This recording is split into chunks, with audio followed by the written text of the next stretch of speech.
आजकल चुनावों की दृष्टि से बिहार राज्य सबसे ज़्यादा चर्चा में है क्योंकि बिहार में विधानसभा के चुनाव है और प्रथम बार भारत के इतिहास में चुनाव आयुक्त के इतिहास में पहली बार ऐसा हो रहा है कि इतने बड़े प्रांत के और जिसको कहा जाए गरीब और अशिक्षित प्रांत में यहाँ पे चुनाव पहली बार 2 चरणों में हो रहे हैं, वरना यहाँ पे चुनाव कई चरणों में करवाया जाता है। बिहार SIR के लिए बहुत ज़्यादा चर्चा में रहा।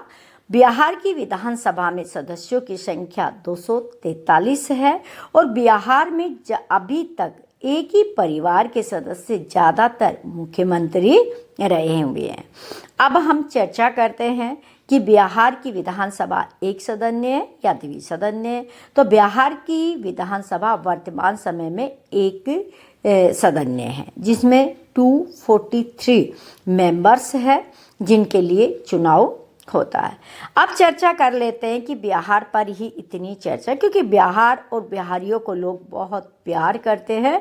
बिहार हमेशा से ही गौरवशाली रहा है। तो बिहार का इतिहास देखते हैं। क्या आज़ादी से पहले भी बिहार था या नहीं था? कुछ लोगों को नहीं पता होगा, तो जान लेते हैं। तो देखिए 22 मार्च को हम बिहार दिवस मनाते हैं क्योंकि इसी दिन 22 मार्च 1912 को बिहार राज्य का क्या हुआ था? गठन हुआ था।